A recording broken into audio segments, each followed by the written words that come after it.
Hey guys, what is up and welcome back to Wednesdays with Weeby, episode 7. 7 weeks of me answering your questions.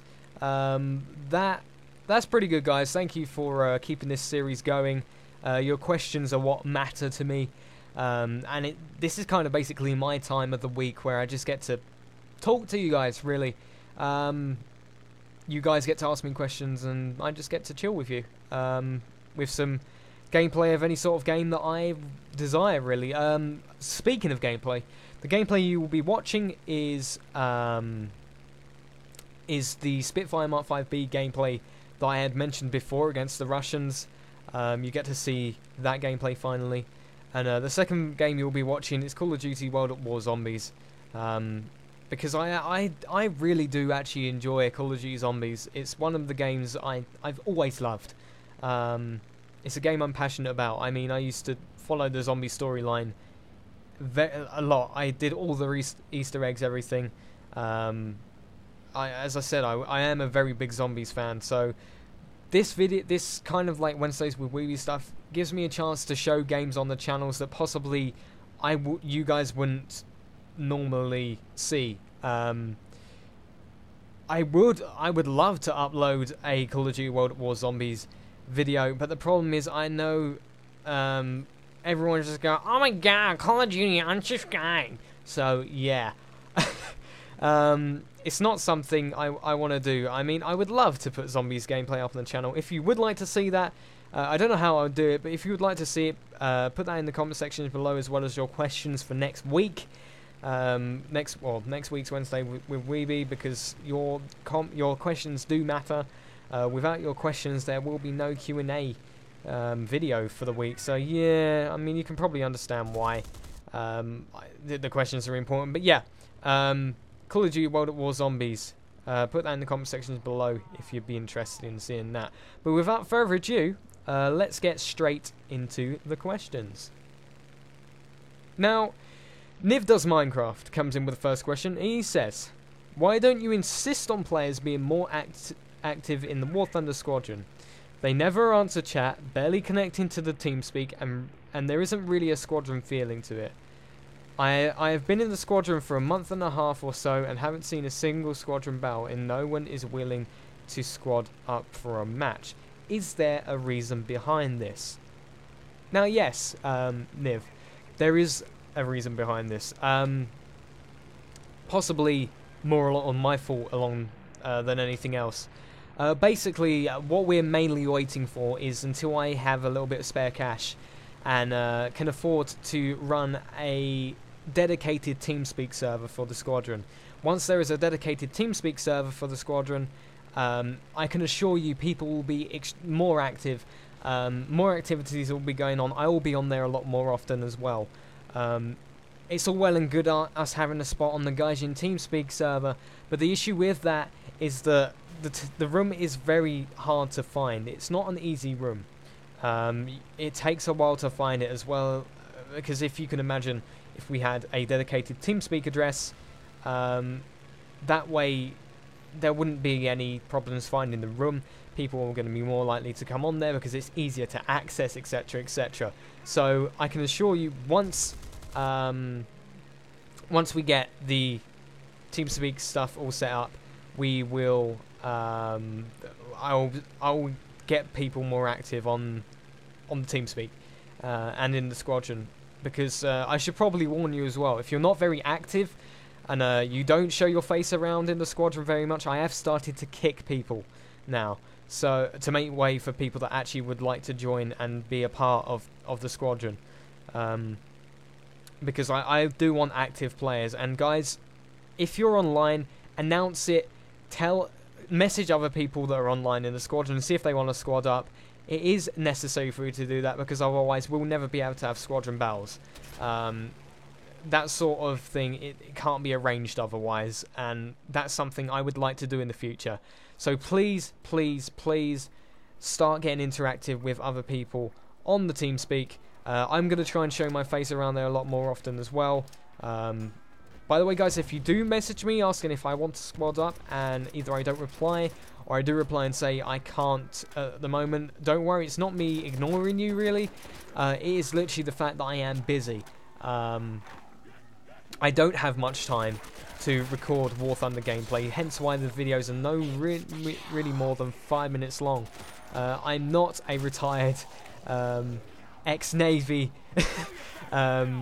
ex-Navy person that has a lot of time on their hands to, well, that has the time on their hands to produce high quality, long content. I try and put as much quality into what I can for the short time periods that I do, but you gotta remember I'm still in college and working on other things still. I also have a social life, so I've got to take that into consideration as well, and stuff like that. But I hope you guys understand, and I do try and get to know you guys as much as I can.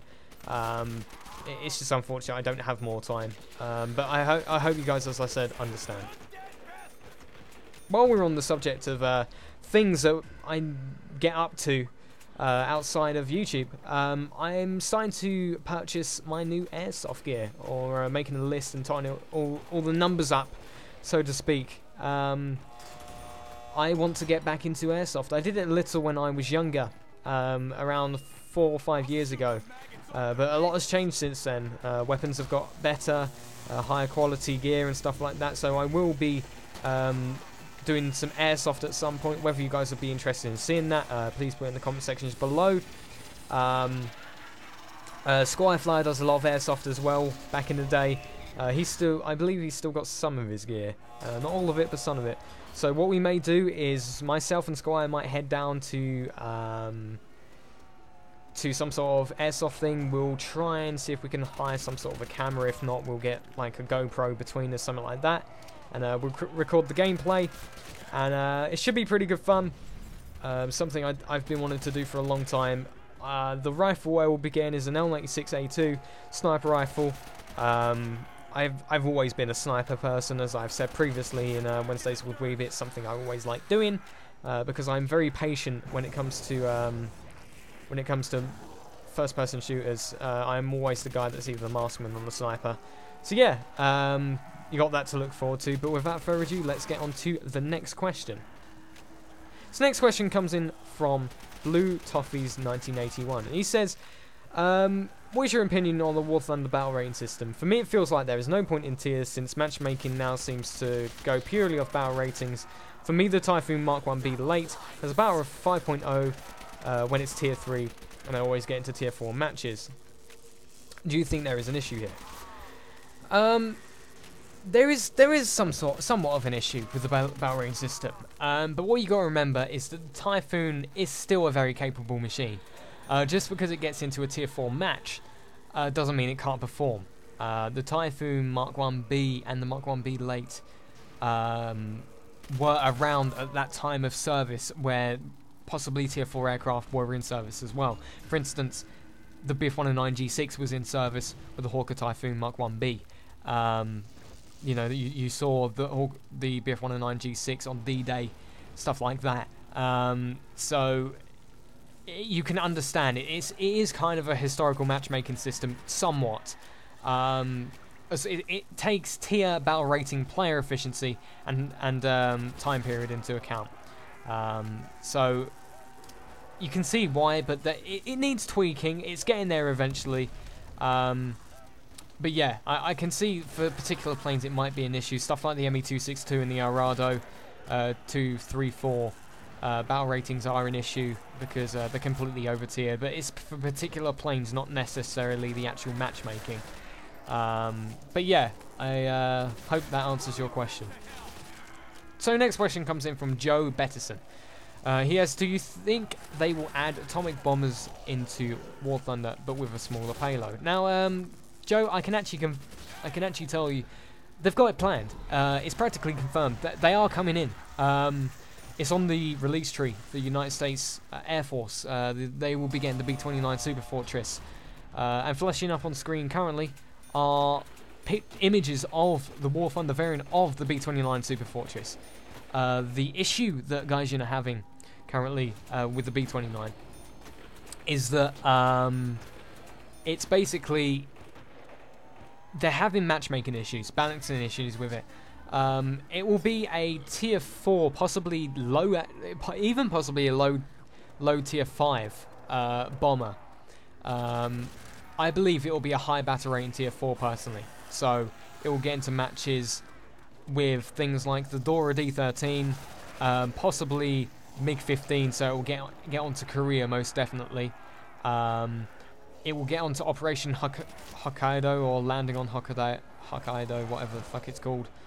Most retarded map ever. But yeah, you can probably imagine it being up against jets as well as props, which is perfectly fine, because the issue that I am finding is that its defense's armament is extremely good. Now, some people may argue the fact that the defensive argument is fine.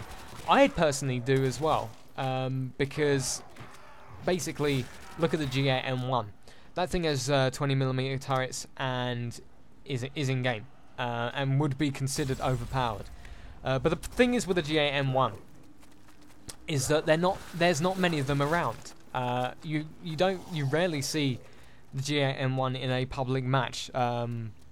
In things like a custom bout, you see them quite often, but public matches you don't, because not many people play the Japanese Air Force, which is understandable. So yeah, it's kind of something that needs working on. The thing is, you don't see many of the G8M1, whereas a lot of people play the United States Tech Tree. People such as myself, I started off the United States Tech Tree purely with the goal of getting the B-17 Flying Fortress, which is what a lot of people did. And a lot of people are high tier on US and not on Japan. So you can kind of see why Gaijin are trying to sort that out, because there's going to be a lot more B-29s around when it gets in game than there is G8M1s. So it's going to be a deadly weapon, to say the least. It's a weapon, it's a bomber I definitely will be approaching with caution. I mean, even more so than the B-17. The thing is with the B-17 currently, its damage model isn't too bad. I mean, it lives up to its name, the Flying Fortress. But the thing I would like to see changed is the fact that the gunners need a little bit of work on. The damage model is fine, because I think that's perfectly okay, being able to land a B-17 Flying Fortress with running on 2 engines, damage ailerons, and the rudder that's out, something like that. I think that's realistic, because B-17s had to come back in worse state than that. The problem is that B-17 gunners are debatable, to say the least. They are very accurate. Now, the accuracy of the guns, and somebody with a skilled player will have an example of the STB guys, the Strategic Bomber Squadron. They are very experienced with B-17 Flying Fortress formations, any bomber formations, but yeah, that's the main issue really with it, because the B-17, the STB guys know their stuff. They know how to handle their bombers. They are very skilled with the gunners and stuff like that. So I can see why Gaijin are being careful with the development of the B-29, and I'm sure the STB guys are going to have a field day when it finally gets put in. So I look forward to seeing what they come up with there. But I hope that answers your question. So next question comes in from Mickey Werry. I think that's how you pronounce your name. He says, is there any information on what other tank nations are released? I know Gaijin had said the developers had said in the Q&A session on the TeamSpeak that the United States or the US Army or US Artillery are going to be what comes in next, because they've got a full tech tree, so to speak. So that's definitely what's coming in. So the Shermans, Pershings, TDs, stuff like that is what we can expect coming in for the next nation, which is going to be interesting because of obviously mixed battles. You can use aircraft and tanks from each nation. So once US gets implemented, we're going to start seeing things such as the B-20, the B-25 PBJ and the things like the B-17s are going to be in the tank barrels, so that's going to be pretty interesting. But I hope that answers your question. I think that's pretty much it for this video. I did say previously in the Spitfire video, this was going to be a short one because I'm kind of low on time today. But I hope you enjoyed. If you did, guys, make sure you click that like button below. Subscribe if you're new around here for more War Thunder gameplay and Wednesdays with Weeby Q&A sessions. Take care, guys. I will see you next time.